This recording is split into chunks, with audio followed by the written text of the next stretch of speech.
Good evening and welcome. Thank you for joining us for Gemini Ink's 21st Inkstravaganza, our annual celebration of the writing arts. We're thrilled you're here. My name is Alexandra Vandekamp, and I'm the Executive Director of Gemini Ink, San Antonio's Writing Arts Center. Our mission is simple and pivotal to teach the craft of writing to people of all skill levels so they can bring their stories to life. And I can't imagine an individual who embodied a commitment to the writing arts and the creative journey itself more than our 2021 recipient of the Award for Literary Excellence, the trailblazer Gregg Barrios, whom we sadly lost this August. We've named this year's Inkstravaganza Rebel with a Cause because Gregg was a creative force who never settled for the status quo. A tireless champion of Latinx and Chicanx writers, as well as LGBTQ artists and other underrepresented communities, he was a true artist activist, always pushing the conversation forward. When asked to describe Gregg, his friends and fans often grapple to sum up his impressive lifetime of achievements, but these words are mentioned: a force, Renaissance man, insatiable storyteller, story collector, fearless, ahead of his time. And as poet Amalia Ortiz makes clear in her stunning poem she'll be sharing with us tonight, Gregg simply was cool. To say Gregg had some creative irons in the fire is a whopping understatement. Up until his death, he was busy at work with more than one fascinating project. He was always in the middle of his next story, and we're all better off for it. Tonight you will experience a brilliant array of tributes, performances, memories, and more from a packed lineup of writers, scholars, and artists who have all come together to share their passion for the writing arts and their unsurpassed admiration and affection for the one and only Gregg Barrios. These celebrated figures include our honorary co-chair, 2015 U.S. Poet Laureate Juan Felipe Herrera, President of the National Book Critics Circle, David Varno, our show-stopping MC, writer and performer Marisela Barrera, 2014 LA Poet Laureate Luis J. Rodriguez, Robert R. Alonzo, a former and long-standing member of the Texas House of Representatives and a former student of Gregg's, veteran and author Rod Davis, and award-winning poet Amalia Ortiz.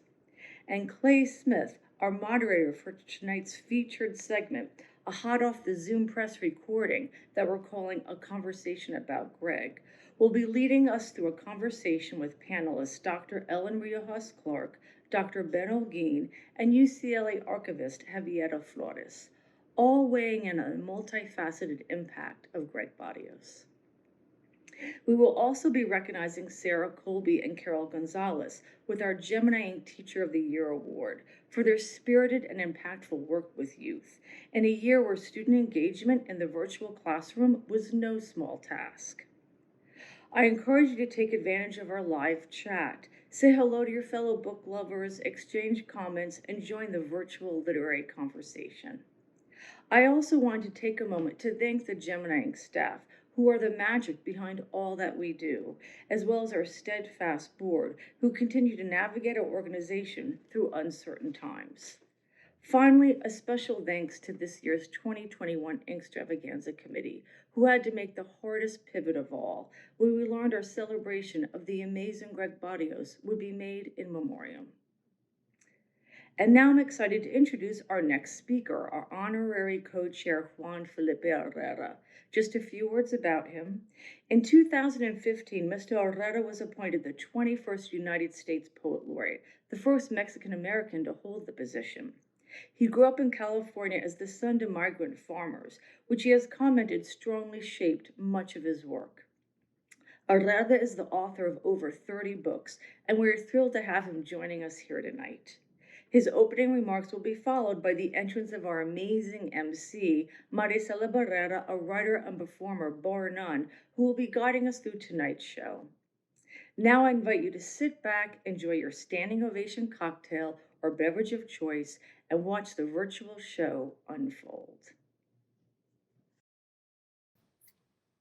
Hello, everyone.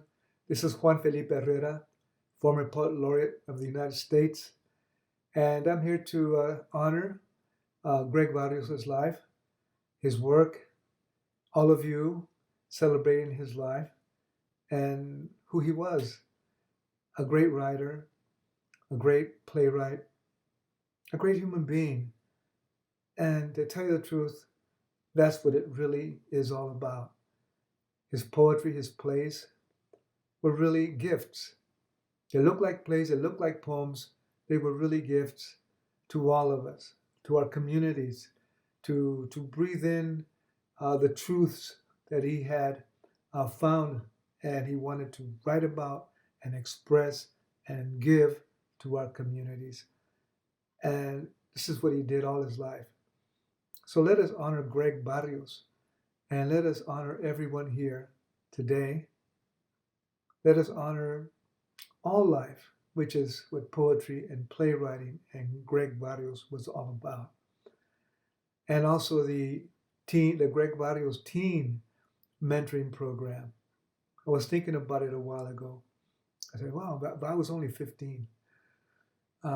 When I first met Gregg Barrios was in 2015. And I had arrived in San Antonio, and I had also received a text message that my cousin had passed away. So when I went to the reception that particular day and that evening, I think it was the 15th, Gregg Barrios came up to me. Greg came up to me, and he was very warm, very kind, and very giving. And I felt better. I felt like I had a brother. And that's Gregg Barrios. We could have talked about poetry, we could have talked about his playwriting, but his presence, his warmth, his kindness, his compassion was good enough for me. And in addition, we all know he was a great talent. So let us be kind and creative and visionary like Gregg Barrios, the rebel. Muchas gracias todos. Thank you very much. Enjoy, write, create, honor Gregg Barrios. Let us be kind, creative, and visionary. Enjoy, write, create. Honor Gregg Barrios. Thank you, Juan Felipe Herrera, for those words that call to action as we honor our rebel with a cause. I'm Marisela Barrera, a writer and performer living and loving in Texas. And in the spirit of Pat Benatar and Dr. Ellen Riojas Clark, I'd like to introduce you to my pandemic hair. Now, I'm honored to be your MC for tonight's virtual gala, Rebel with a Cause, a celebration of the literary life of Gregg Barrios. Gemini Ink's 21st Inkstravaganza. 21st, nombre, mira nomás. Tito's handmade vodka. Get me one of those signature Gregg Barrios drinks. The standing ovation, porfa. Yes, it's time to celebrate Gregg's words, memories, literary embraces with a community that loves him dearly. Now, Gemini Ink helps San Antonio bring stories to life. We amplify communities, promote excellence, and take joy in service. Somewhere in San Antonio right now, there's a young writer who for the first time is saying their words out loud, finding their voice through the support of Gemini Ink. Now let that image simmer for a moment. Gregg Barrios, activist, journalist, poet, playwright, era un chingón, who not only embraced these same core values, but was a craft trailblazer, an interdisciplinary creative, transmedia storyteller, who served as a mentor to many fellow co-conspirators. Now, every single time I saw him, he always encouraged me to keep pushing, to keep creating, keep writing, keep asking those tough questions that put people in an uncomfortable place. That was Gregg. I'm sure I'm not the only one here who shared chisme and coffee over bean and cheese at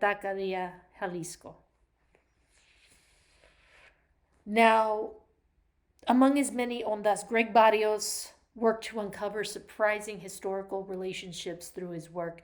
That's when I first met him, when he was creating Rancho Pancho, the groundbreaking play at that time at the Guadalupe Cultural Arts Center. And he looked back in order to envision a new future. Era un rebel with a cause, an artist who embraced the political ondas of creation while staying fiercely devoted to his craft. Rebel with a cause describes so many of us in this room. I see you. I see you out there.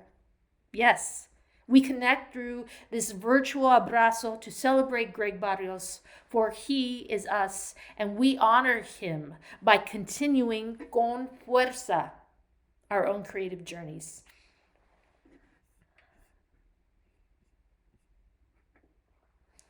There's been so much loss in our communities.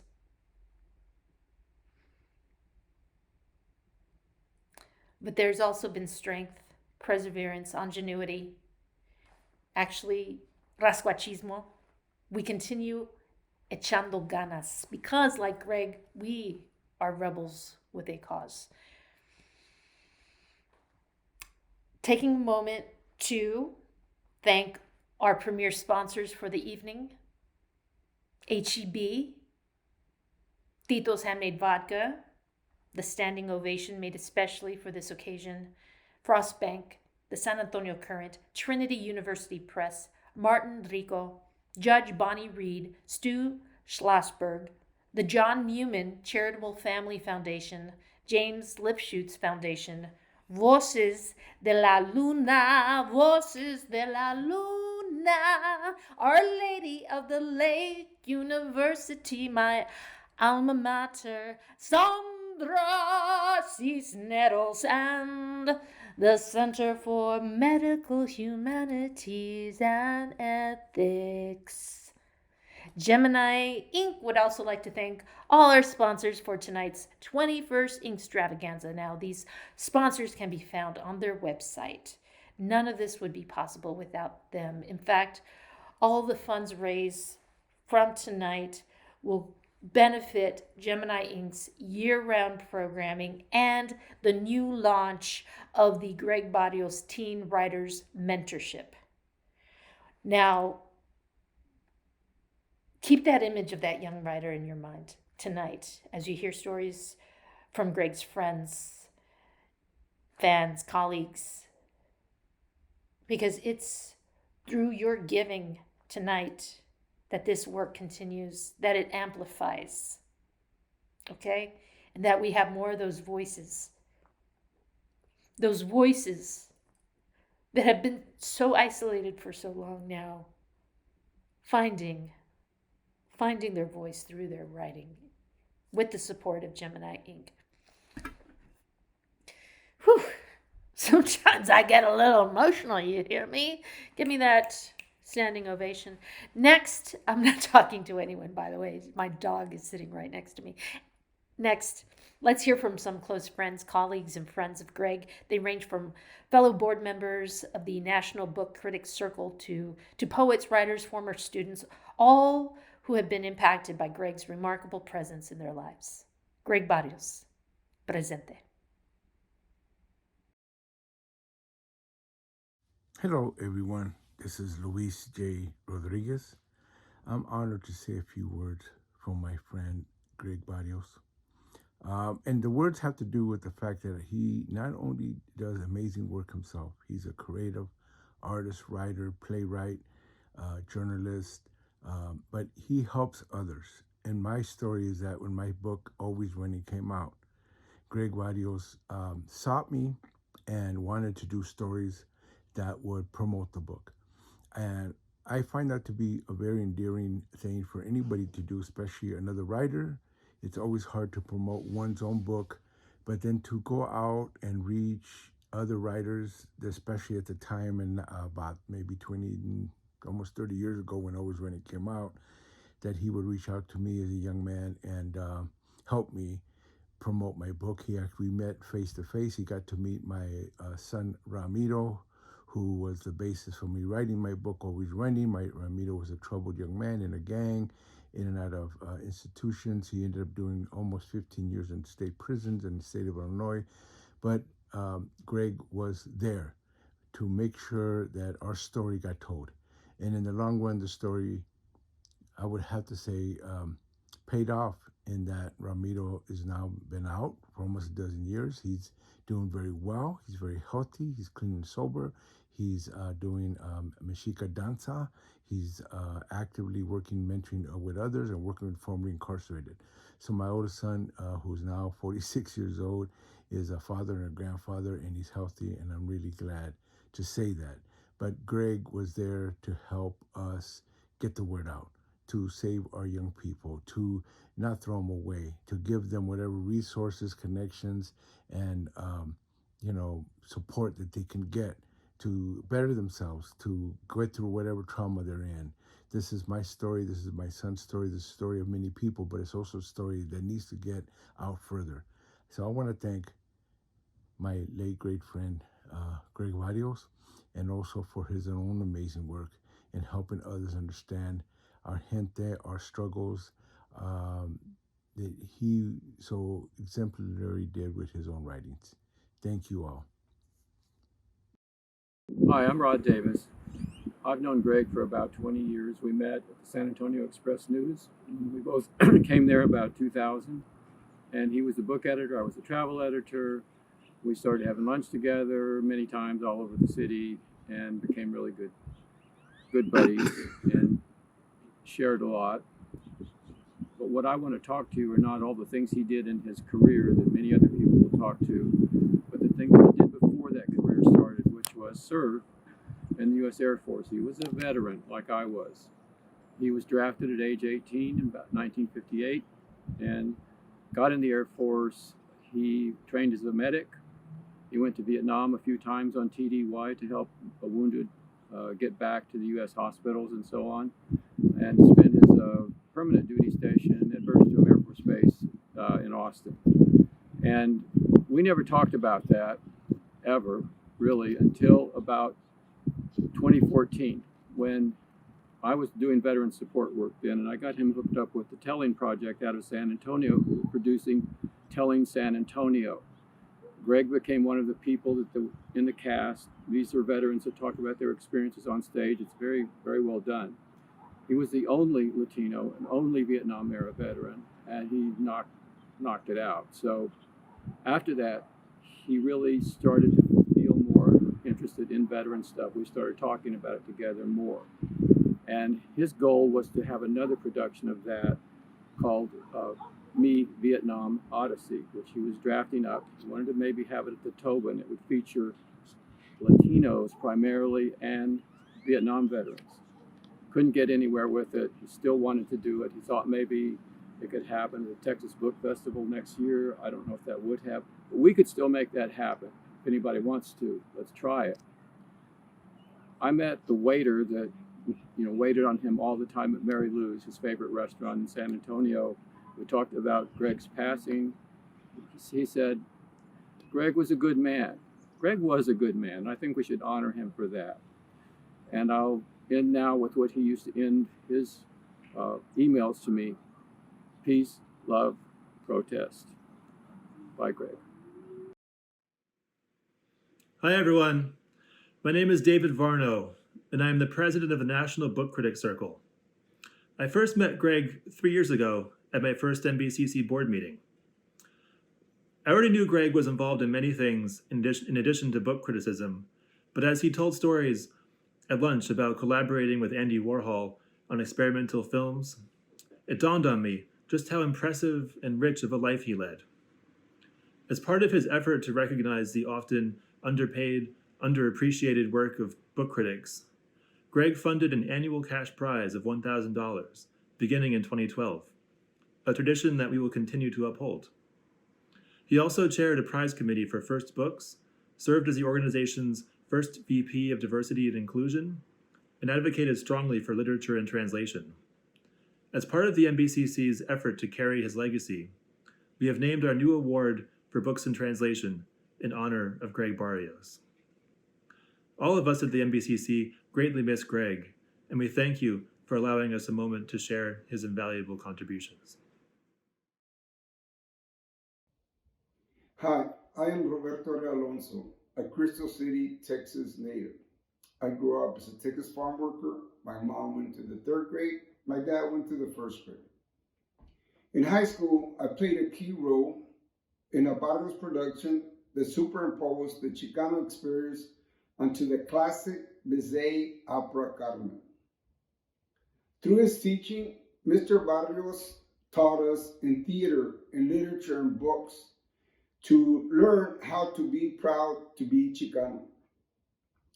I went on to become the student body president at the University of Texas Austin, become an attorney, and become a 20-year Texas State representative. On behalf of all the students that Mr. Barrios taught, we say thank you, Mr. Barrios, for teaching us to shape our lives. Where do you all get your 7-day candles? I get mine from HEB. Oh, they're one of Gemini Ink's sponsors for the evening. Thank you, HEB.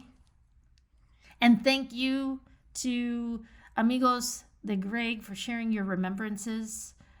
Now we're going to hear from one of my favorite people in South Texas, de Laredo. Hello, South Texas in the house. The badass Florinda Flores Brown. She's going to be talking about Gemini Ink's Partner Classes program because she's the Partner Classes program directora. Hello, that's a lot of work. There's a lot of moving parts. So many students out in so many parts of San Antonio, and the teaching artists making it happen. So that is why we're here as well. We're going to take a moment to honor the 2 teaching artists of the pinche year. And that would be Carol Gonzalez and Sarah Colby. Congratulations, you 2. Now let us buckle in and welcome Florinda.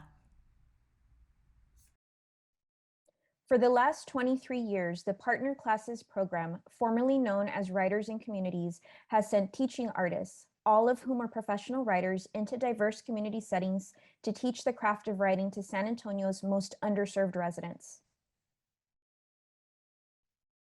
All across San Antonio, Partner Classes creates meaningful literary experiences for people of all ages through free workshops centered on creativity, craft, and culturally relevant instruction. In the last 20 plus years, we've worked with countless community partners, all of whom have been pivotal in helping us bring the writing arts to various populations. Tonight, we are highlighting our 3-year partnership with Montgomery Elementary, a Northeast ISD campus located in the far northeast side of San Antonio, where we have served both parents and students.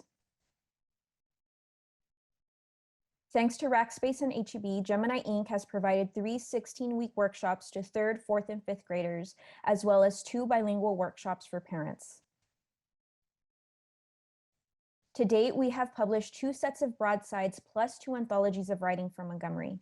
You can read our students' most recent work in the anthology, Quarantine Is, which came from last year's virtual workshop led by teaching artists Sarah Colby and Carol Gonzalez. Let's listen to our Montgomery site coordinator, Dr. Glendelia Zavala, and our student, Sincere Stone, speak about our workshop at their campus. Hello, I'm Dr. Glendelia Zavala, and I am the Family Specialist at Montgomery Elementary in Northeast ISD. I learned about Gemini Ink's Partners Program through a personal friend who is a writer instructor at one of the Roosevelt cluster schools. I immediately knew that this after-school program, funded by Rackspace, would be a great benefit to our Title I campus. And although the program had been at Montgomery the previous 2 years, it was implemented for the first time through a virtual format due to COVID-19. The 16-week program was led by 2 amazing professional writer instructors, Carol Gonzalez and Sarah Colby. Parents supported the program by ensuring their children zoomed in for the workshops and completed their creative writing pieces through Google Classroom. Selected writing pieces of each student were then included in an anthology, making these 3rd, 4th, and 5th grade students a published author. This program helped the students develop lifelong skills, build their self-esteem, and build their confidence in their writing, reading, and speaking skills. Thank you, Gemini Ink. Hi, my name is Sincere Stone. I attend Montgomery Elementary, and I was a part of Gemini Ink Writing Club. My favorite part of the club was we could create our own poem, and we got some prizes at the ceremony, and we met a professional poet. Now I will read one of my poems. Cream turns into ice cream. Oreos are my mom's favorite snack. Roses are my favorite flower. October is coming soon, so I can have Oreo ice cream with a side of roses. Never will I give up in what I believe in. A number one rule to have is to eat ice cream. Corona. Next, we have Gemini Ink teaching artists Sarah Colby and Carol Gonzalez speaking about their experience teaching in a pandemic last school year. So Sarah, what do you think some of the challenges were for us this past year? I think the number one challenge, of course, was the navigation of a virtual environment. How do we deliver material to students when we're not in the same physical space with them? How do we connect with them? How do they get to know us? How do we get to know them? How can we give them encouragement when we can't look over their shoulder and see what they are writing? How do we get work submitted to us in Google Classroom? What is Google Classroom? How do I use it? How can I use PowerPoint to benefit my students? And I think the other big challenge was the students themselves facing the challenges of the COVID-19 environment, being quarantined, not being with their friends, and that sort of thing, giving them some challenges that they had never faced before either. And often our workshop coming at the end of a day when they'd already been in that virtual environment, isolated and by themselves. How did we build community with them? And so those were our challenges. And what do you think some of our wins were, Carol, in meeting those challenges? Well, I think the way we kind of formed the workshop, right? The theme there, we said, okay, like we're reading and writing in the time of COVID-19, and we just kind of faced it head on with them. And then we let it evolve into something else. And the students let it evolve into something else. What does Corona mean to me? What does quarantine feel like? What does it look like?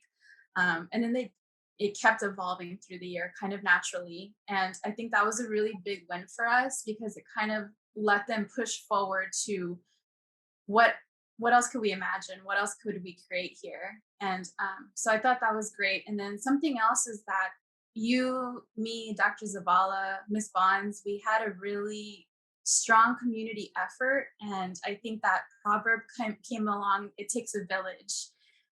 All of us were working together to get the students on. The families were working together to get the students on. The students were, rushing home to meet us. And I think because we were constantly in that dynamic and just making it work and going with the punches through the year, that's what helped our students to be successful. And that's even what created a routine for them. And at the end of it, I think what was really great was seeing all of them perform their poems at that in-person ceremony and celebration. That told us, that they were proud of their work and they were excited. And that's all we could want for them. COVID-19, masks, distance learning, Zoom, and the ever-lurking threat of illness and loss.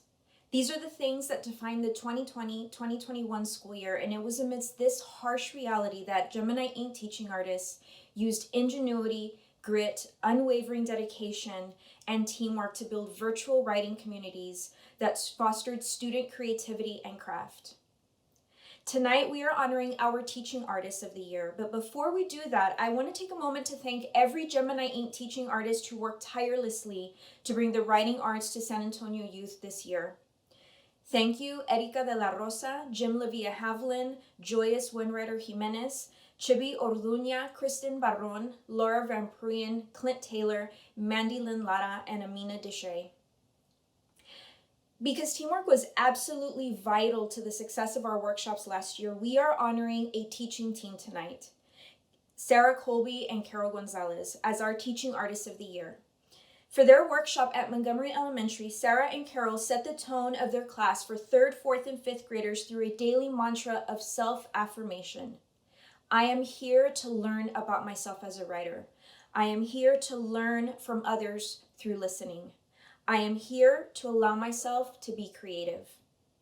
Most importantly, the workshop allowed students to process and reflect on their pandemic experience through Corona-themed acrostics, literary ofrendas, meditations on gratitude, and the question, if quarantine were an animal, what would it be?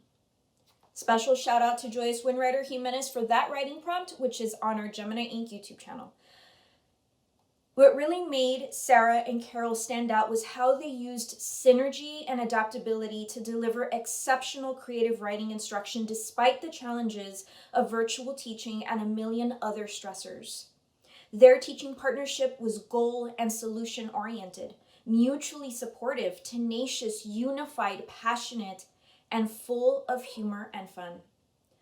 I also watched them deliver the best lesson on revising I have seen in my 4.5 years as program director, and it was done on Zoom. Sarah and Carol, thank you for putting thought and intention into your lesson plans, for showing up even when it was hard to do so. But above all, for creating a safe and nurturing space for our students to reflect on these incredibly difficult times. Your students' writing in quarantine is a testament to all your labor and love. Congratulations on a job well done. I am honored and humbled to be with all of you and be recognized as one of the Teaching Artist Partners of the Year for the teaching year last year. It was amazing to be given this honor, and I have many thank yous. First of all, to Gemini Ink and Florinda for their support and for their willingness to continue with the Teaching Artist program, even though we were facing everything being in a virtual classroom. That was not an easy task. I am grateful to the staff at Montgomery, Dr. Zavala and her team of teachers, Ms. Pena and Ms. Bonds, who were there for us in every way that we needed them, making sure that we were resourced, making sure that we understood who our students were and the challenges that they were facing, and assisting us in being effective teachers for their students. I am grateful to Carol, my teaching partner. We ended up being truly a team, finding complementary strengths, strategizing, finding ways to improve each week and make it better and better for our students. She was wonderful to work with. She showed up in every meaningful way, and the students and I both really loved her.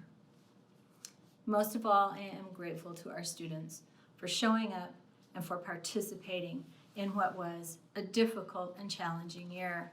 We chose to address the theme that they were facing head on by choosing quarantine is and letting them explore all of the challenges that they were facing in the year around the things that were happening to them. They were wonderful. Despite distractions and virtual learning and technology problems, they showed up every week looking to write and to have fun, which we did. I have 2 poems I'd like to share to show you how they embraced both of those, the difficult challenge of coronavirus and quarantine and the fun.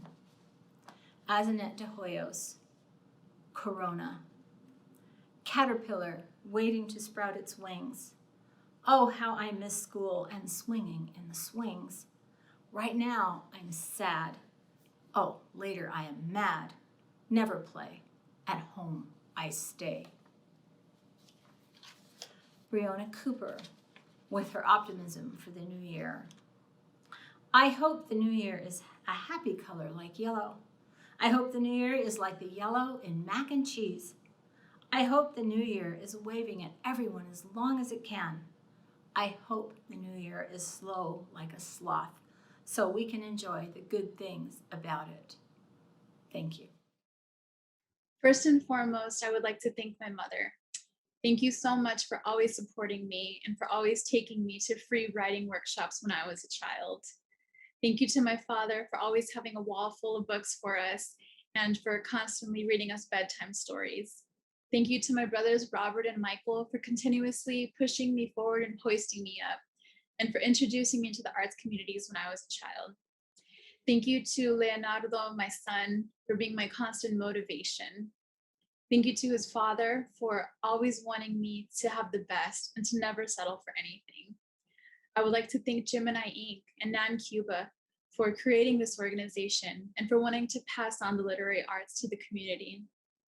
I would like to thank Alexandra Vandekamp for her tremendous amount of dedication to the organization, and Florinda Flores Brown for keeping her expectations high for us so that our students may succeed and excel. I would like to thank our funders who believe in our work and believe in the mission that we have here at Gemini Ink. Our partners and community for inviting myself and my colleagues to come in and create a special space for their students so that they may read, write, and share their work, and do so in a way that makes others stop and listen and connect. Speaking of partners, I would like to thank my own partner this past year, Sarah Colby. Thank you, Sarah, for being the epitome of a co-teacher, especially during a pandemic, for sharing your gifts of grace and wisdom and humor.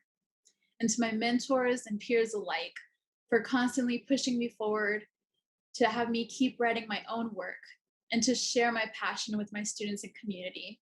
Sarah Rafael Garcia, Andrea Vocab Sanderson, Jimla Villa Haveline, Erica de la Rosa, Ana Castillo, Pam Dusing, Carmen Tafoya, Selena Gonzalez, and many more countless names who have passed through our very corridors at Gemini Ink. Thank you for giving me the time and the space and the compensation to do this work that is sacred to me for the community. With that being said, I would like to read a quick poem from our anthology, Quarantine Is. This is from one of our students, Kayla. She is in the 3rd grade. This is Quarantine is a Cocoon. Quarantine is a cocoon with a monarch butterfly. It can't see its orange colors, and it cannot fly into the night or into the day sky.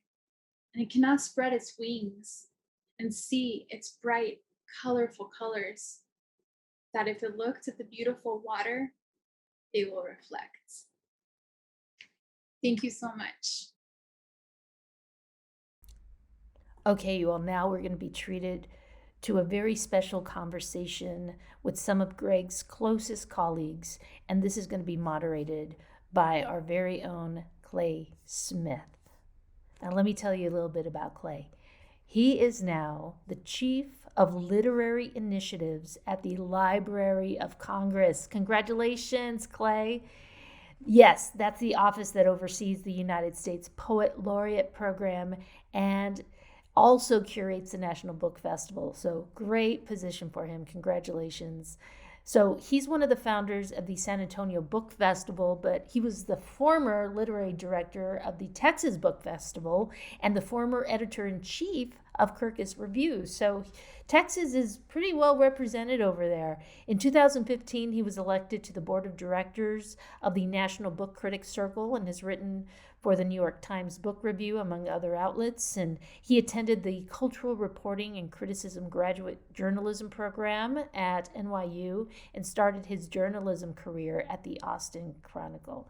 So we're really happy that you're here with us moderating, Clay. So who's on this panel? Let me tell you a little bit about them. Dr. Ellen Riojas Clark, formerly from UTSA, now our beloved cultural community Chingona. Hello. Dr. Ben Holguin, writer and scholar who currently teaches at UC Santa Barbara. He used to live in San Antonio, actually.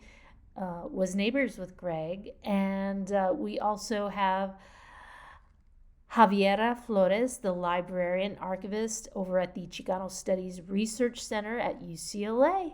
So take it away, Clay. Thank you so much. Looking forward to this conversation. Thanks, Marisela. You all wouldn't really know this, but Marisela was one of our saviors at the 2021 San Antonio Book Festival this year back in April, which was entirely online. She was one of our great moderators, and there were, of course, some tech snafus in her session, and she just stayed as calm as she could be. And that in that instance really saved that panel. It takes a village to make just one literary event happen, right? So as everyone at Gemini Ink knows. So I think you all may know that when Gemini Ink started planning their great fundraiser for this year, Inkstravaganza, they were talking to Gregg before he passed away. I wish he were still here with us and we could do this with him being able to see us, but we view this as a tribute to him. Gregg was really generous to me early in my career when he asked me to do an interview for the San Antonio Express News, and that was my first freelance assignment outside of the newspaper where I worked. And I always admired his push for, greater representation of Latinx writers in book review sections and more thoughtful writing about Latinx writers. And I also admired, he had this really uncanny ability to not have a conversation about anything he didn't care about. So if he didn't want to talk about the thing that you were talking to him about, he would somehow turn it to art or writers or something about art. So that's a skill that I have not learned how to master yet. So those are a few of the things I admire about Gregg. Let me tell you all a little bit about the impressive people who are joining us today for this panel. Javiera Flores is the librarian and archivist at the UCLA Chicano Studies Research Center. The center is dedicated to the development of scholarly research on the Chicano Latino population. She oversees all library archives and museum services there. She has worked in libraries since 2004 and holds an MS in Library and Information Science from Simmons College, where she specialized in archives management and audiovisual preservation. We also have with us a highly respected scholar. Dr. Ellen Riojas Clark is recognized for her expertise in bicultural bilingual studies and Latino education, as well as her advocacy for equity and social justice. Over her 35-year tenure at the University of Texas at San Antonio, Dr. Clark has mentored countless students, colleagues, and faculty. She guided young leaders as faculty advisor for many student organizations such as BESO and MECHA. Many students credit Dr. Clark with encouraging them to not just pursue their academic goals, but also to grow in their understanding of their identities and to think about their impact in the community. She also served as the educational content director for the groundbreaking animated PBS children's series, Maya and Miguel. She has received numerous community awards for her advancement of the arts and literacy. And Ben V. Olguin used to live with us here in San Antonio. He's in California now. He is the Robert and Lisa Erickson Presidential Chair in English and the director of the Global Latinidades Project in the English department at the University of California, Santa Barbara. He received his PhD from Stanford University and has held Ford postdoctoral and National Endowment for the Humanities Faculty Research Fellowships.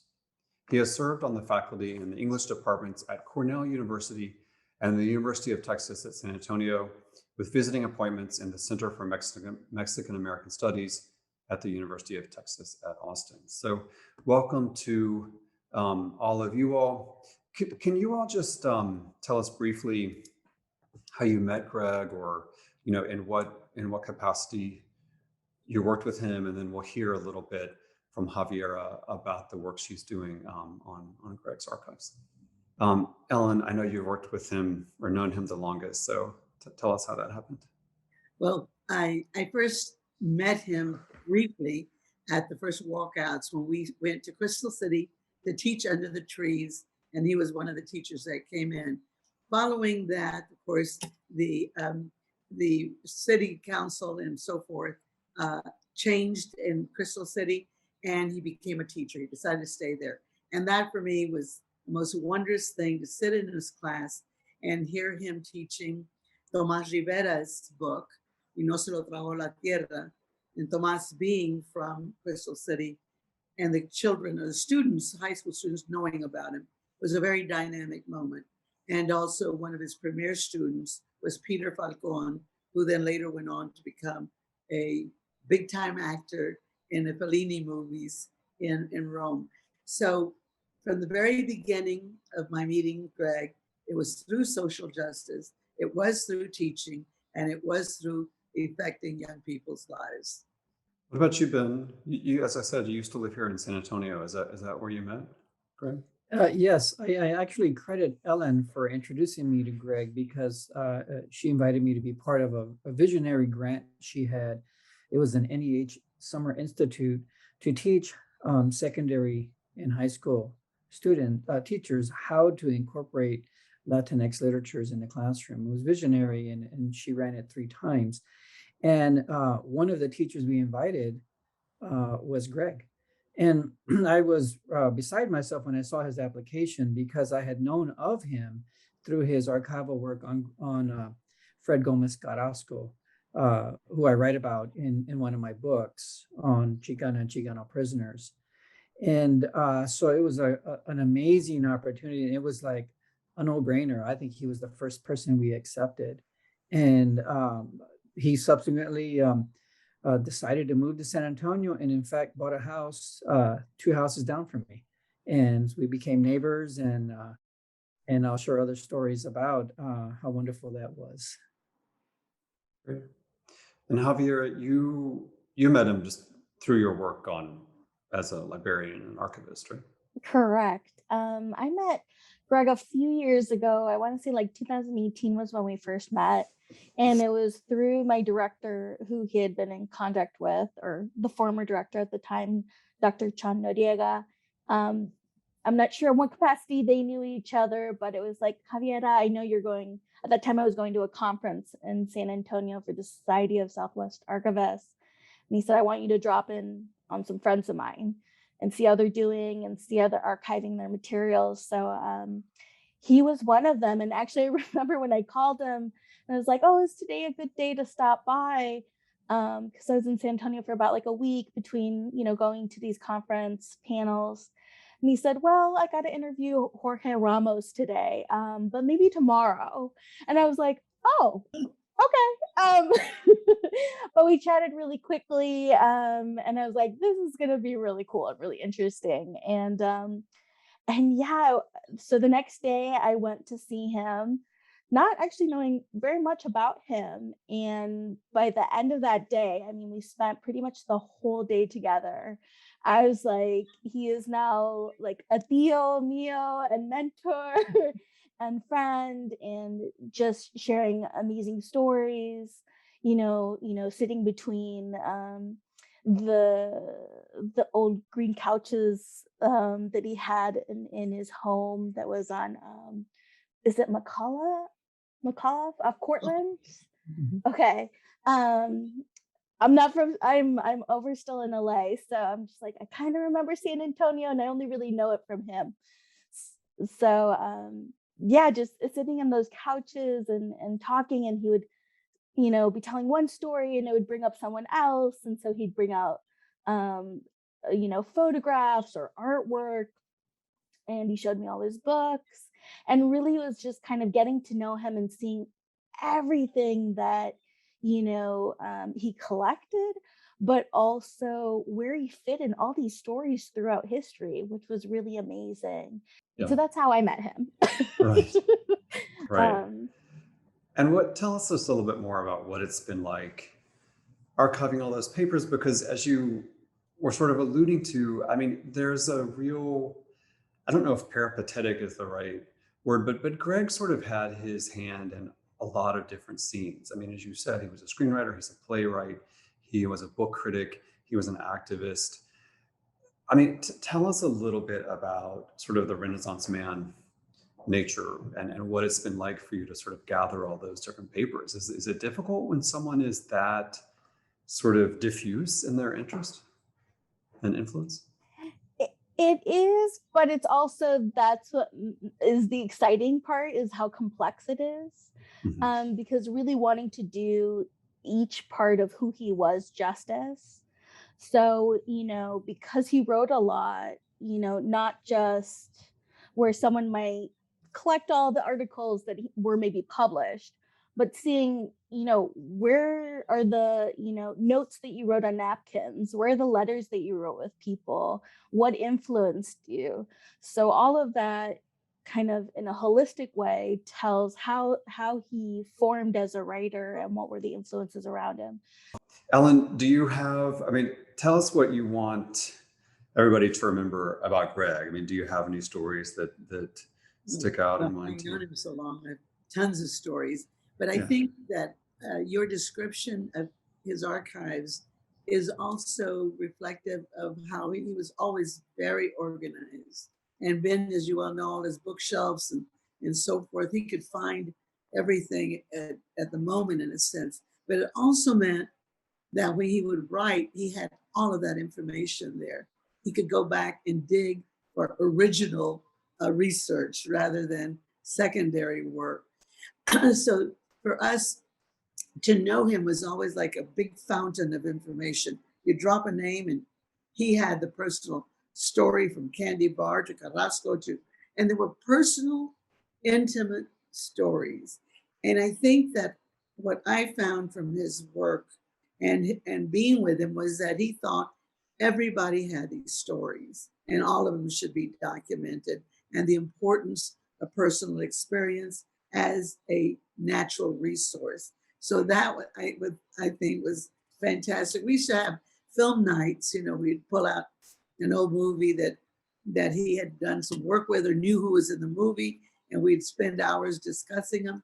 And so that was just a wonderful thing. But I do have a funny story that because I had not seen him since he had gone to LA until he came to our NEH Institute. And that one day the class is all there waiting, 20 teachers from across the nation, and Ben was there. We're waiting to start the class, and this big Rolls Royce or Bentley, what was it? Do you remember? It was a Bentley or a Rolls Royce. An elegant car drives up, and we're all watching out the window to see who gets out. And of course, it was Gregg getting out of the car that Doug Weatherton had driven him up there. And Doug having been a student of his when he was not in Victoria, but it was at Pleasanton or one of the other times. Anyway, was one of his former students who felt that he needed to ride in this magnificent car to come in. But that was not, Gregg. Gregg drove the bus. He walked. He got rides. He was not a foo-foo person of having known all these people. It was really from a very personal interaction with him. Yeah. So great. So Ben, you lived 2 doors down from him, as you said, for at least a little while. What, tell us about your memories of Gregg. Well, as Ellen was mentioning, Gregg was a visionary. He remade the book review. I mean, that was a really dynamic, one-of-a-kind type of book review dialogue. So that is something that carried on in other ways as well. When he took over the book page of the San Antonio Express News, he instituted a guest editor and also a guest poet. And there were regional poets. Some got their break in the book pages that he created. So I got to hear all the ins and outs of his efforts to develop that. But one of the things that we enjoyed, and he enjoyed this with a lot of people. I mean, he didn't cook, right? So he was always having meals with a lot of people. We would go for a lot of breakfasts, and he was always up on the latest. But the one thing that we did, I think that no one else did with him, for reasons I'll explain, is go to boxing matches. I was a former boxer, and Gregg was a student of boxing. He had some plays and actually even a book on the Ayala family that he wanted to actually even turn into a TV series. But he got scooped by the, I think it was a Showtime series, which really actually did a terrible job on the very family he wanted to work on, and they kind of messed that up. But it didn't matter because Greg and I would go to these boxing shows, whether it be the Golden Gloves or these magnificent, complex but magnificent shows at the municipal auditorium. Right, that's where they have operas and highfalutin, culture. We're there with La Raza, with their hot dogs and 2 beers, doing the Texas Shuffle to get the cheap seats for premier fights, the top fighters. And, no one would go with us. We asked a lot of people. No academics would go with us. No artists would go with us because it's a brutal sport. It's horrific. It's hyper masculinist. But Greg understood the complexities of that because within that hyper masculine space of boxing, of the boxing ring, there's a homoerotic dimension. And then there's a popular culture dimension. And then there is working class culture in all its complexities, and they're not all positive, right? So we would go there as if, one, we're doing field work, but we're also enjoying it and also cringing at the same time because some of the things that would happen. In fact, one of the boxers was killed at one of the boxing matches we went to. There's a Chicano killed by a Puerto Rican fighter. He died. He went into a coma and he died a year or so later. It was a horrific thing, and even those matches that did not end that horrifically still were horrific. And the thing about our boxing outings was that afterwards, as we went out to eat and talk about it and analyze it, we did get into what has now come to be called critical sports studies, right? It's actually a thing in the American Studies Association. Well, Greg was ahead of his time in that, and actually probably more rigorous than any scholar on boxing, because he did the field research. He talked to the people no one would talk to, that is the cut people, the people who dealt with the cuts. People who were part of an entourage who would give a different view of that whole world. And of course, boxers. He knew all the boxers. He interviewed so many, from De La Hoya to the Ayala family of San Antonio, which is an institution. So that's one of the things that we miss, that I miss. And we're still fuming. Greg's still fuming about the municipal auditorium being turned into just a highfalutin place where there are no more boxing matches. They don't have boxing there anymore. But that was something special, something special that, again, brought out Greg's keen eye for cultural analysis and for the complexities that are right in front of you, but that no one wants to see or can see because maybe they've gone a little bit too far from their working class roots, or maybe they don't allow themselves to listen to the people's culture. And Greg did. Definitely, yeah. Greg was grounded. Yeah. I want to ask you all about his work as an activist. And sometimes it took place in the literary realm that I'm a part of, and sometimes in other realms. Ben, as you're sort of alluding to, it's an act of activism just to, write about or cover Latinx boxing in a way that no one else had, or to demand that it be treated, by academics as a serious, subject of study. I remember when I was at the Texas Book Festival, this is a while ago, but I had thought that we were getting more diverse in our lineup every year. And along comes Greg and the Texas Observer to say, not good enough.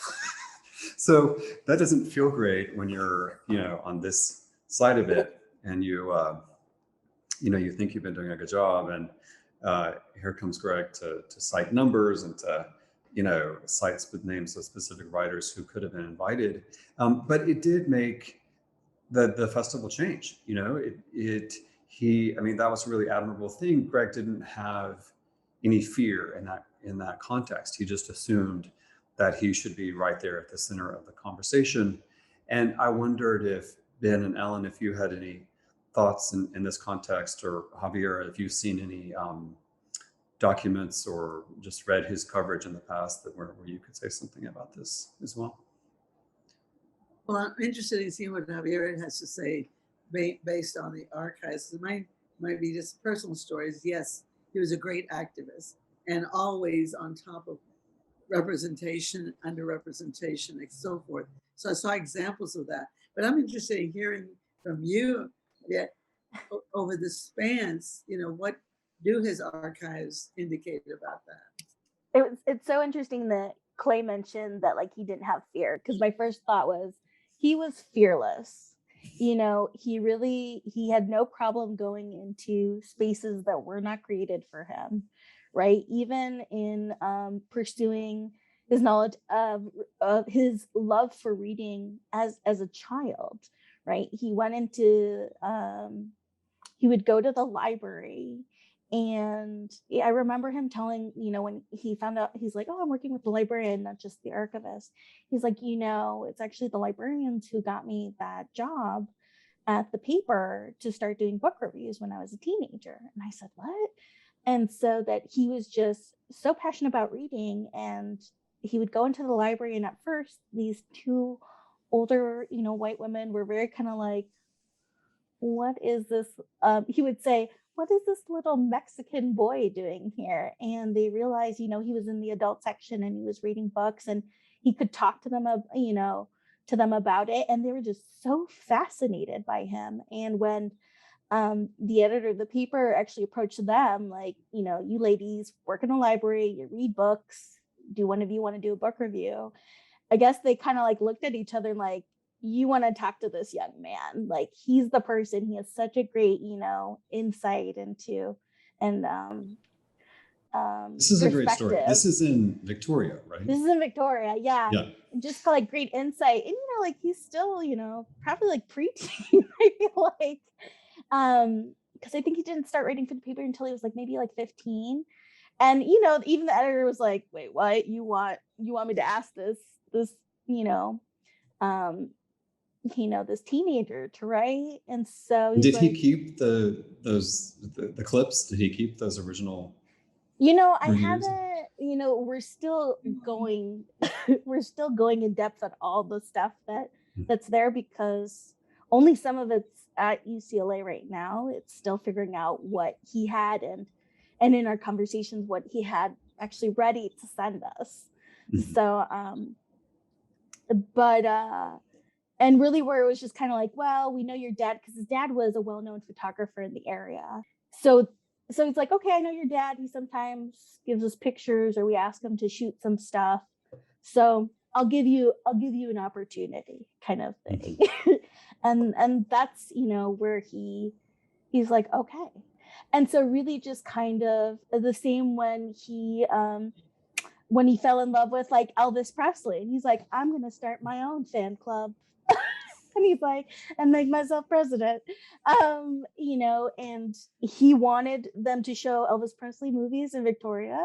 So, he walks up to the owner of the theater, and he's like, we want to have a screening. And, like, he was just kind of like, well, why not? He was always, well, why not? People would always, I think, so used to being like, why, or we shouldn't do that. He was like, why not? Yeah. So those are acts of cultural, improvement in a small town like Victoria. But when it's a little queer Latinx kid who's, as you say, maybe 15, that's also an act of activism, right? So, right. And he would say that. Yeah. And he would say that too, whenever he would tell a story, like whenever we would talk about his Warhol years, he'd be like, and who was there? This little Mexican boy. And he was just so playful about it, and just kind of like, well, why not? So if I could add a little bit to just what Javiera just said about his literary activism. It took a lot of different forms, and one was his commitment to excellence. I remember when he was directing The Agony of Steve Jobs, I believe it was a play at Woodlawn Theater. And he actually was going to pull the plug on the play because the main actor was just not at the level he wanted it to be. So he actually called the play. He said, we are not ready and we're not going to go on stage. And it got the fire lit under everyone. And it was an amazing production. And he directed it.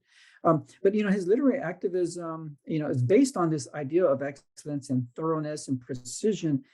And he did some things that are going to resound for 100 years or longer. For instance, his part of his activism was recovering the untold stories and making the unrecognized linkages. The untold stories were as Javiera mentioned, the Chicanx, the Chicanx queer presence in the canon, the American canon. So his archival work on Tennessee Williams, and particularly his partner, Pancho Gonzalez, totally remade Tennessee Williams scholarship. No one knows Tennessee Williams the same way after Gregg's work. His work, and again, he mined that research in archives in Louisiana, in the borderlands cities of the U.S.-Mexico border, and he found primary materials that no one was even looking for, and he recovered them and he featured them in his play Rancho Pancho, which is his magnum opus. So anyone who studies Tennessee Williams now is going to know of Pancho Gonzalez and Tennessee Williams' debt to Chicana and Chicano culture, to Raza queer communities. So he interjected Raza into that, the center of the American, and he did something even more dramatic. He linked the queer rights movement from Stonewall to the Chicana Chicano movement in his own poetry. I remember a poem called Flower Thief that features a Chicano queer who was in both movements, involved. He wasn't in Stonewall. That was a Puerto Rican, Sylvia Rivera, who of course Gregg had to interview. He has interviews with everybody. But his work to link these two movements, which a lot of people have been trying to do, but he was, as Ellen was talking about, as Javiera was talking about, at intersections where he becomes the bridge as a person and as a scholar and as an artist. And that type of activism is really not necessarily just directed against all the bigots that want to exclude people, but our own group contradictions, whether it be within the queer communities that don't really deal with Raza so well, or the Raza communities that don't deal with Raza queer so well. He really made those interventions. So as you all mentioned, I mean, he asked why not, and hell no, we're not going to keep doing this. And that was really his spirit, and again, in a nice, unassuming way. But boy, he did some knockouts, some amazing interventions that are really finally did some major correctives, and there's no going back anymore. There's no going back after Gregg Barrios. I think that his motto is that you need to take action and not just words. So he would plow into whatever area. One of the last discussions I had with him, he had just come out of the hospital, and so I took him some soup because he liked soup, and as Ben said, he didn't cook. So I would drop by, a jar or something or the other weekly. And the last discussion we had was about Latinx. And, I said, okay, Gregg, what do you think about the term? It's an academic term. It's only used in academia. It's developed by us and used in that context. And it's like being forced into the general community, which you find only 3% of the people, our communities, use Latinx. And he said, and he knew about my work in identity. And so we had this long, intense discussion about it. And his feeling was, it doesn't matter. It's a reflection of the time and the situated context. So Latinx is perfectly fine, how it's being used and who's using it. You're correct. We cannot enforce it on the general community because the general community will self-identify and self-label selves. But he said, it's a term that's not going to last long. It's not going to last long. And like this production today, you know what he'd say? it'll be situated in a certain time period because of the use of Latinx and Chicanox throughout our discussion. So I think I will always remember that part about him in terms of labels did not curb him or govern his behavior. He went where he knew it was right to go and how he felt. And the reason he didn't just feel it is because he knew it. I mean, he studied it. He had this critical analysis of life, as Ben said, every experience, he studied it on the different levels. And that, I think, allowed his worldview to be even broader than most people. And then he would do action based on that. Yeah. But again, just his confidence, like what you were saying, that he seemed very confident that the term Latinx was sort of a, will mark our period now and be temporary. But it's just that always struck me about how confident he was. So I feel like we're just getting started with stories about Gregg and his importance. We should probably wrap it up though. Any final thoughts or final stories about Gregg? I'm gonna miss him greatly. I mean, can you imagine having him at a dinner table? Can you imagine being across the table from him at a restaurant? Can you imagine just talking to him?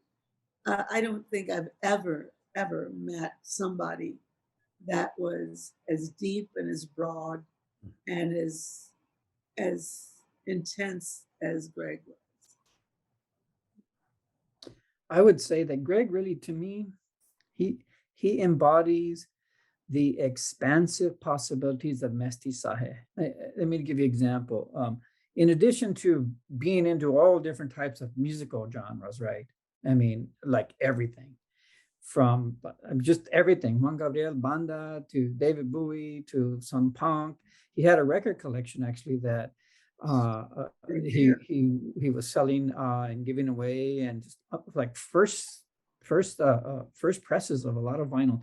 But he also had a lot of personal mestizajes. As his neighbor, we would watch his house as he would go to the Czech Republic because he was a devotee of a Czech analog to the Virgen de Guadalupe, which is the Mexican patron saint, to which he was also a devotee. But in his town of Victoria, I guess there was a Czech community or an influential person of Czech heritage that really sort of baptized him, so to speak, under this santo.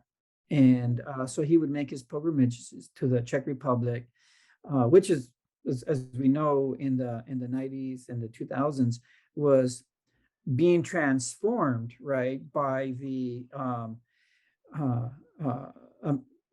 the fall of the wall and all the American expatriates who were setting up shop there. It was something special and personal to him, that his Catholicism was not just indigenous and European, Spanish, but Czech as well. It's just a really fascinating person who continually compounded his mestizaje over and over and over again, which is the definition of mestizaje. Yeah, he really was just such a worldly person and open to everything, and wasn't just also just not always focused on Latinidad, Chicanidad, la raza. If you look at his books and his music, it's everything that you can think of. And you can see like how it influenced him and inspired him. And one of the last memories that I have of Gregg, the last time I saw him was right after, I think they digitized his films with the Austin Film Society, and they digitized some video that he found of the performance in Crystal City that he had the students do on the play that was inspired by David Bowie. What was it called again? Stranger in a Strange Land. Stranger in a Strange Land. And it had no audio. I mean, the audio that was the music, and he played it for me. We're like sitting in his back room, his desktop, which he uses also a TV. He's like, I'm gonna play some stuff for you, because we would always end up doing that. Like he'd have like some movie to review because he's part of like the Screen Actors Guild, or no, for the Golden Globes, he's still part of the Hollywood Press Association, and he'd be like, oh, let me show you this, or let me show you this, and we're sitting there in silence. He's playing the song, and we're watching the video. They had put it together for him so that he could sync it up. And I'm just blown away by this piece of history. And I'm just like thinking, this is amazing. Like, we've saved this, you know. My students are going to see this. Future students are going to get to see this. This is such an important part of what he's created, and at the same time showing, you know, La Raza at its, you know, in its peak. Students, you know, really reinterpreting, taking their education into their own hands. And we're just like there together, like, and I realized I'm crying and he's crying, and we're watching this, and we didn't need to like say anything, and we're just like both sitting there like enjoying each other's company and being just so raw and in the moment, and sharing this kind of just such a human connection. And I'm really gonna miss him. Yeah, that's great. I mean, and you know, you're going to be spending more time with him. I mean, Yeah. as Ellen was saying, he was so organized and he kept everything, and so we're so thankful to Gregg for being a kind of cultural ambassador in that sense, that now we can. When do you think that archives will be accessible? I know it takes a long time. Yeah, that's a really good question. We're actually closed this quarter, so I'm hoping to really get into what we've brought in during the pandemic, because the last time I visited him was the end of March 1st through the 5th, 2020. Oh, right when the pandemic started. Yeah. So right when it started, and I was just like right in the nick of time, I was like, I'll come out there. So we were working on cataloging all of his books to see what he has, doing more catalogs of like all of his records. We definitely have the first set of boxes, about 14 boxes of like the Home Depot boxes full of his writings and video recordings. So it'll be, yeah, hopefully doing some stuff this upcoming year, deep diving into that, and then working with his nephew and his family to see how best to what was left, go through that and see what goes to the family, and see where we can find a home for some stuff that I know that he really wanted. He really wanted a lot of his books on Latino writers to go to a university starting Chicano studies. He really wanted to spearhead that to help a new program have, you know, the books that would best inform their students, and be there to support their learning and nurture that.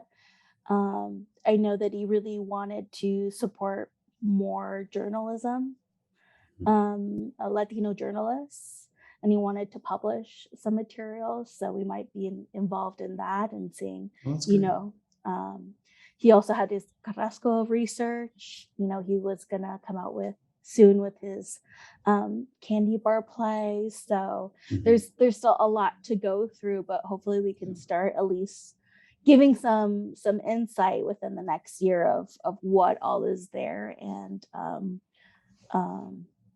just working with the family. Yeah. If I can add something there, he has 4 archives.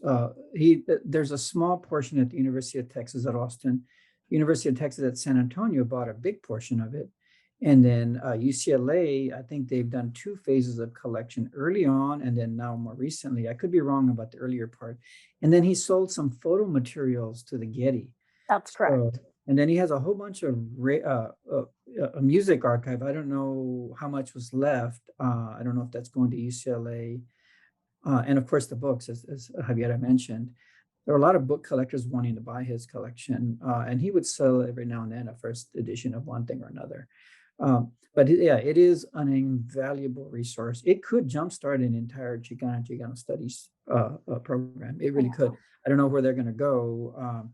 But yeah, I'm very grateful that UCLA is involved because they're a top-notch operation when it comes to archives, and they're going to do a good job. I have an idea, of doing an intellectual history of Gregg. It's a long project. I regret not being able to interview him on video, but there's still a lot of materials to be used, and he is worthy of the type of attention that many people have given to Americo Paredes and Gloria Anzaldúa. He is of that caliber, and with the archives now being preserved and processed, we're able to bring that out, and that's a long process. It's going to be a multi-generational effort, but he is very much a Chicano organic intellectual of the first order. There are many of them, but he is one of the first order, and I think a lot of people know that, and I think that he would be very appreciative of the respect and the recognition that we're giving to him and to that amazing life that he lived. So I want to just thank everybody for being involved in this whole process. Yeah. Well, thank you all. And thanks to Gemini Ink for producing this whole event honoring Gregg. As I said, we wish he were still here, but as Javiera and you all have said, we have a lot to still benefit from his papers and his life. So thank you, everybody. I really enjoyed it. Thank you. Bye-bye. Thanks.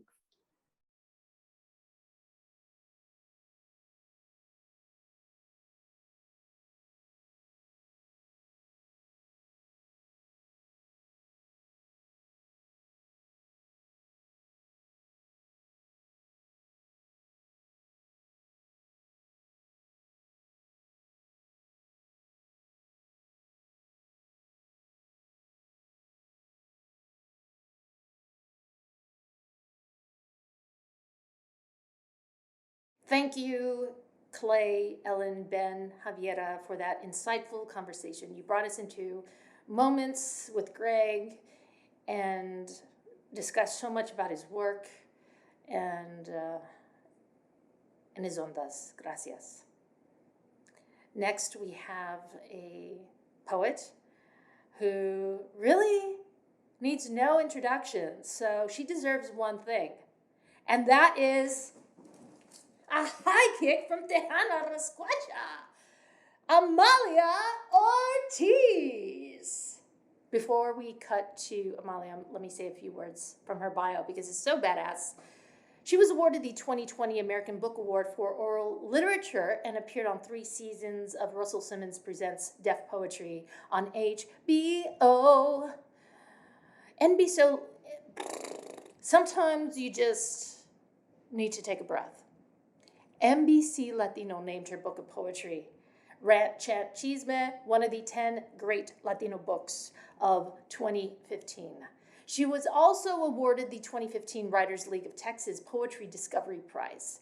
Now, she has received many distinctions, including the 2018 NALAC Fund for the Arts grant to film videos for her latest book, The Canción Cannibal Cabaret. And girl, I look forward to teaching that with my writing for performance students at UTRGV, our homeland.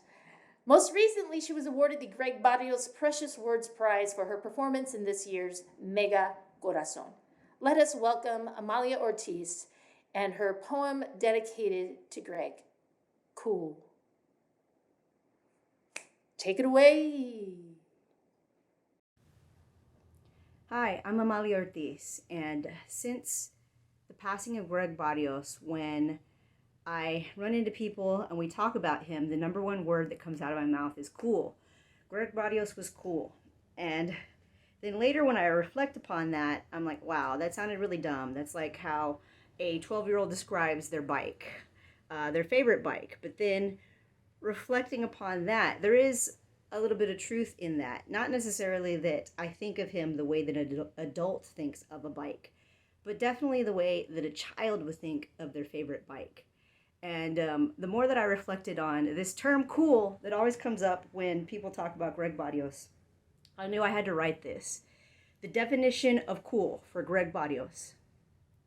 Birthed from music, jazz, unpredictable as life. More than a word, it's an attitude, a lifestyle, a state of being. Cool was raised in the streets of the working class. Cool can be used as currency, cultural cachet, but you can't purchase cool. But you can pay your dues to get closer to it. The child chases cool, anxious, barely treading water, drowning in navel-gazing want, frantic, not cool. Grown folks float in cool, gazing outward, studying, always learning, going with the flow like riding the wave, or perhaps the wave itself, cool.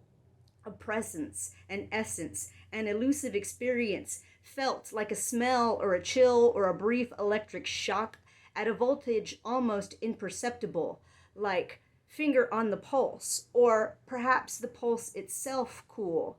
Are you cool, man? In the know, self-possessed, calm, composed cool?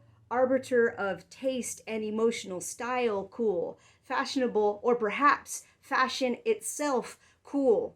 The words groovy, smooth, tight, awesome, fat, sweet, and bad all want to be cool when they grow up. Subversive cool, turning original intent and meaning on its head cool. So cool, it's hot.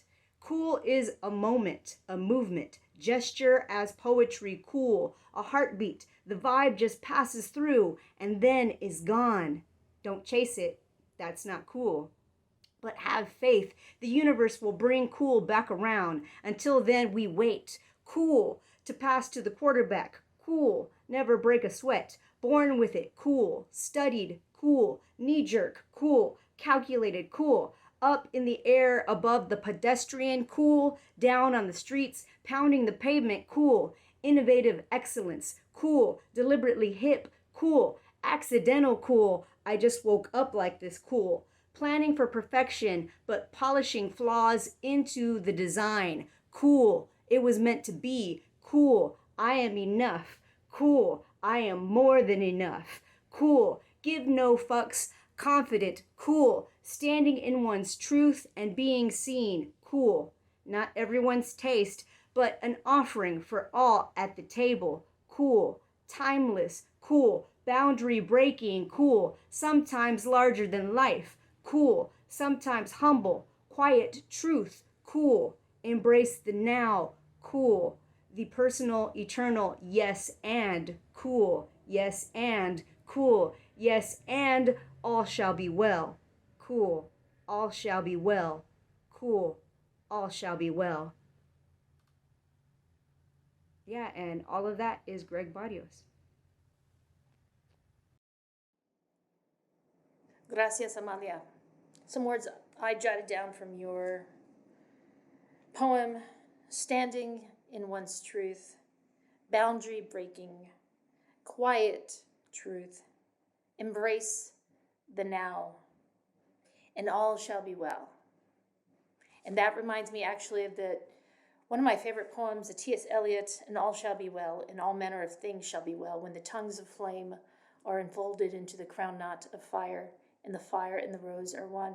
That poem starts with the line, we shall not cease from exploration. And definitely that's what Gregg is for us now, the continuing on of the exploration, the continuing on of this journey, in our creative journey. Thank you, Amalia. Next, we're going to see some clips from some of Gregg's music video work. Yes, he was multidisciplinary and progressive ahead of his time in every single decade. So this one is an opening video trailer that introduced his play, The Agony and the Ecstasy of Steve Jobs! !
the TV screen, TV screen. I don't know what to do, what to do. After this glimpse into the groundbreaking work Gregg Barrios did in film, Gemini Ink's executive director will close out the night with some last words. Before I pass the baton, I want to share a few words that Gregg left for me on September 10th, 2020, on my Facebook timeline. Shout out to Marisela Barrera, Chicana Beatrista extraordinaire. We arrived in San Anto at the beginning of the 21st century. Mari to the Guadalupe and I to the Express News. But we joined forces when she invited me to apply for a playwriting grant at the Guadalupe. I got it, and Mari directed the then work in progress. She was about to give birth to her lovely daughter, but she made my own labor of love work come to life. Years later, I asked her to direct my play about Texas writer Catherine Ann Porter at the Gregg Barrios Theater at the Overtime. She did an excellent job. Her own work as a playwright, performer, and director continue to amaze. Again, I am truly blessed to collaborate with writers, artists, performers who understand our culture and pride, our unique voices. Together, we are reshaping the arts here and elsewhere. Gregg, you continue to be a mentor, and these words I will cherish during those times where I isolate myself, where I doubt myself, and you will continue to inspire not only me, but the next generation. Good evening, folks. I'll see you. I'll see you creating.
And everyone, that was our show, Rebel with a Cause, a celebration of the literary life of Gregg Barrios. Thank you, Marisela, for your tour de force as our MC tonight, and for helping to highlight Gregg Barrios' boundary-busting achievements as an artist and activist. Gemini Ink is so proud to be at the heart of the writing arts in a city such as ours, with its rich diversity of voices and leading literary visionaries such as Gregg Barrios. Help Gemini Ink continue to bring great stories to life and grow the creative thinkers of tomorrow by simply going to geminiink.org/donate or clicking on the donate button on this page. Proceeds from tonight's show help support our newly launched Gregg Barrios Teen Writers Mentorship Program. Join us in carrying on Gregg's life-changing work with young writers. And don't forget to browse our virtual silent auction display, which will be open until October 22nd. A rich range of items are at your fingertips, including some unique and special Gregg Barrios swag and items. Simply go to www.32auctions.com/GeminiInc. I thank all of our speakers and viewers for joining us in this pivotal celebration of the literary arts tonight. We couldn't do any of our work without you. We look forward to seeing you soon at upcoming programming, and please stay safe. Thank you.